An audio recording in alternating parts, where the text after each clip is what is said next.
So as you can see, it's long overdue for an update. But, my hesitancy came because, we knocked the house down on October 27th, and that was really exciting. But then we waited and we waited and we waited for permits. And it just, it's like, what do we talk about? Here I am sitting again on, day whatever. As the temperature starts to drop, the quilt turns bluer and bluer, And then finally, we did our champagne breaking ground with the golden shovel, and Bonaparte had his little hard hat there, and that was fun. And then once again, there wasn't a whole lot to totally get excited about. So, we did the holiday thing. We went on holiday. We did all of that. But then when we came back, we had a foundation, and I could see the sewing room, and that was really exciting. But I'm going to tell you 100% brutally honest here that it looked smaller than I expected it to be.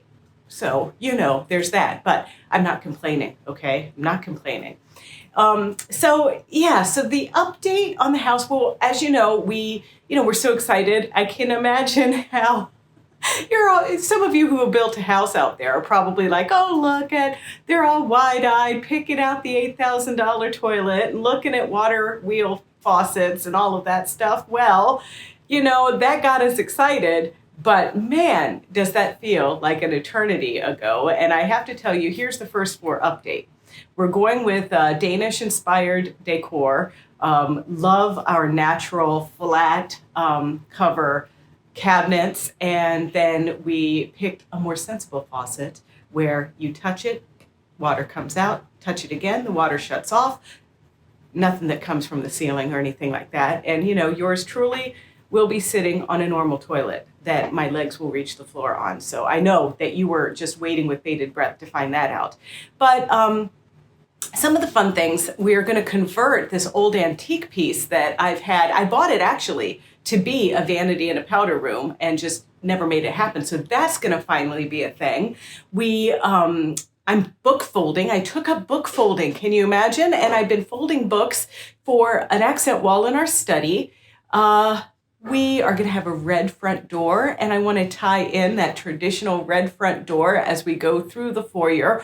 Our light fixtures are very modern, LED, just works of art, if you ask me. We also are tying in some of our antiques, so they're going to build a little planning room. It was going to be a planning room, but now it's kind of just like a little hutch where we're going to put my buffet. So that's exciting. And let's see. We have a hidden pantry. That's kind of cool. And oh yeah. I'm getting my bespoke Samsung mint blue refrigerator. So that's cool. Probably the biggest extravagance so far that I kind of joke about are the doorknobs, because I'm like, we're getting fancy doorknobs. And a friend of mine actually tells me that she thinks they look like the top of a Chanel bottle.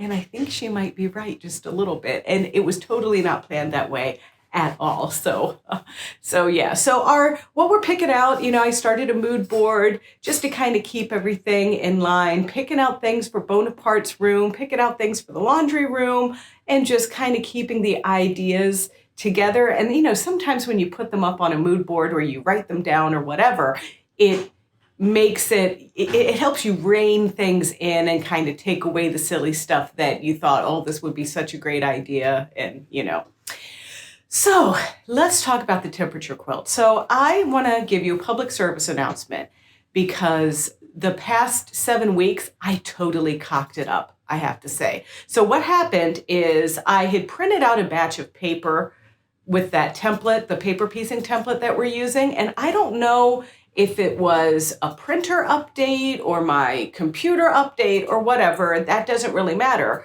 But the papers that I had printed out for the past 7 weeks were too small. So as you can see here, this was week 22 through week 28. And I'd have it all sewn together, and I was like, wait a minute.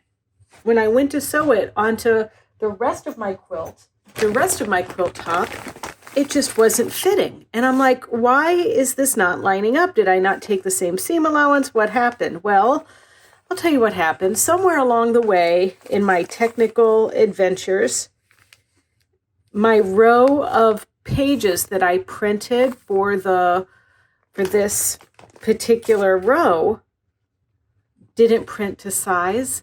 So these are 1/4 inch too narrow and about 1/2 inch too short. Big sad. And I didn't know until I went to sew the row together. So now I have to re-sew everything. And I was so excited to add this weird row onto the quilt. So I made all of these pieces and it was just so deflating. I had a temper tantrum. Chris, you know, he doesn't want to talk about it, neither do I really. But anyway, so this is my public service announcement to you to either print all of your papers at the same time so that you have all 56. Did we decide it's 56 blocks? 8 times 7, I think, is 56. I don't know. I don't have my calculator handy, but you can either do that or just make sure that when you print a new batch of paper that you measure, and make sure that they're the right size. And then learn by my mistakes, and you can thank me right now for making sure that you don't do that. And that's it for now. So the next time I see you, we might actually see something rising from this big hole in the ground, because today, they're supposed to start framing, and hopefully the weather holds. It's not -8 degrees anymore. Yeah, so now don't forget that on this YouTube channel, we also have sewing tutorials. So check that out. And it's easy. It's youtube.com/BERNINA of Naperville. And there you can like, comment, and subscribe. Also give us a follow on Instagram and TikTok if you're on those platforms as well. See ya. And don't forget about me, Bonaparte Asterix Donahue. You can find me on Instagram at Mr. Bernina. See ya.